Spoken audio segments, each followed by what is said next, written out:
Hello and welcome. My name is Kevin Burke, and I'm going to be your guide to learning about the ancient art of astrology. Let's begin by exploring what astrology is and what it isn't. If you're like most people, when you hear the word astrology, you think of the horoscope columns in the newspapers.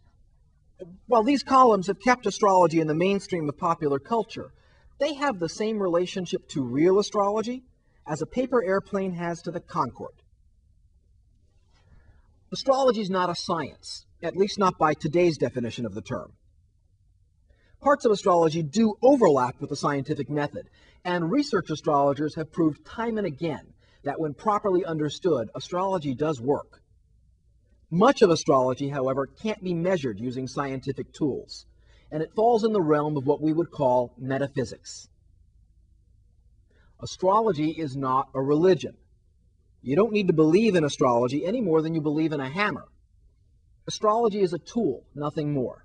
Now, granted, as far as tools go, astrology is definitely of the deluxe Swiss Army knife variety, and it can be used for an amazing number of things, but it's still only a tool. And just like any other tool, sometimes it's the right tool for the job, and sometimes it's not. So to review, astrology is not a science, it's not a religion, and it has almost nothing to do with the daily horoscope columns you read in the newspapers. So what is astrology then? Astrology is the study of cycles. By observing the cycles of movement of the planets, we can gain a greater understanding of the cycles and patterns in our lives.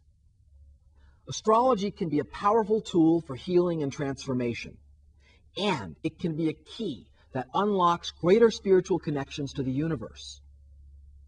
On a personal level, astrology can be used to gain a greater understanding of your individual life path. Exploring the birth chart, the unique map of where the planets were in the sky at the exact time and location of your birth, can provide insight into your purpose in life and help you to gain a stronger sense of self. Astrology is a tool that can help you to understand and unlock your highest potential, and that can teach you how to live in harmony with the universe. There are three main branches of astrology: mundane, interrogatory, and natal. The term mundane comes from the Latin word for world, and mundane astrology is the astrology of world events. This is the oldest form of astrology. It was developed through thousands of years of observing the movements of the planets. Today, some mundane astrologers specialize in weather forecasting. Others look at economic, political, and social activities in different parts of the world. And some astrologers even use mundane astrology to manage their investment portfolio. Interrogatory astrology is the branch of predictive astrology that's concerned with answering questions. Horary astrology answers questions like, will I get the job? Where did I leave my checkbook? And should I buy this car? The principle behind horary astrology is that when a question is truly asked, there's a connection between the individual asking the question and the universe. The chart for the moment and location in which the question was asked contains the entire essence of the question, including the outcome. Electional astrology is very similar to horary astrology.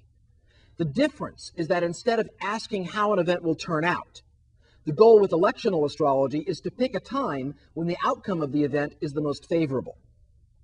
Electional astrology can be used for everything from picking a date to a wedding, to deciding when to ask for a raise or to look for a new job, when to file a lawsuit, when to plan a surgery, even when to file your taxes.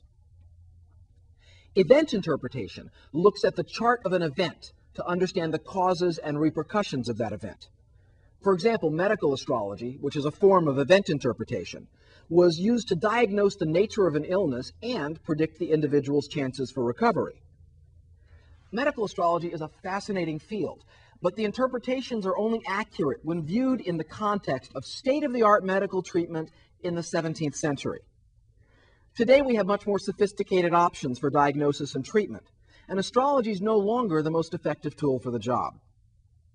Finally, the most recent branch of astrology is natal astrology, the art of interpreting an individual's birth chart. and using this information for prediction, for personal growth, and for spiritual guidance.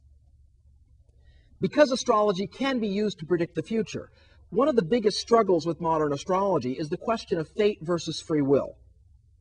Is our destiny sealed at birth because of our natal charts, or are we free to live our own lives? And if we're free to live our own lives, then why is astrology so good at predicting the future? The best way to look at the natal chart is this. It's a map of the kinds of experiences that we have to have in order to be the most happy and fulfilled. We have absolute free will. We can either follow the map or not. And the map is not the same thing as the terrain. We can choose from an infinite number of ways to experience and express the energies in our chart. More importantly, we have the ability to grow and to evolve, and to become more skillful in the ways that we work with our charts and our lives. Predictive astrology mainly works because even though we all have absolute free will, we almost never use it. Most of the time we live our lives on autopilot. Predictive astrology can help us anticipate the energies and the cycles that are coming into our lives, and let us see what the most likely outcomes will be if we don't take any conscious action. We're then free to choose how we want to respond to these energies by exercising our free will. Now that we have a broad idea of what astrology is, let's consider how and why astrology works. We know that astrology is the study of the cycles of the planets. However, astrology does not claim that the planets have any direct impact on individuals in any way, shape, or form. Where the planet Jupiter is in the sky today has absolutely no effect on our lives. So why does astrology work? It works because the same force that moves the planets also moves us. We're all a part of the universe, and we all follow the same cycles and patterns. Now, it's not so easy to see these patterns when we look at our own lives. But by observing the cycles of the planets, we can understand the nature of the universal cycles, and then see how these cycles govern and impact our lives. This is an example of the law of correspondences, which is one of the foundations of astrology, and one of the reasons that astrology works. The law of correspondences states, as above, so below. As within, so without. As the universe, so the soul. Astrology also follows the law of alchemy, which states that all of the energies are inside us. If we suppress them or deny them, however, we'll experience them outside us. What this means is that the more we're willing to do the inner work, the less disruptions we have to experience in our lives. Some lessons, though, have to be experienced both inside and outside. And even though we can sometimes choose what areas of our lives we experience our lessons in, eventually we have to pick a corner, stand our ground, and accept our life lessons in whatever form they come. Finally, astrology operates based on the law of beginnings, which states that the beginning of a thing contains the potential that will be fulfilled during its life cycle and beyond. The beginnings that we'll be focusing on this series are the beginnings of our lives, as we learn how to work with our individual birth charts and discover how to use this map to better understand our own life paths.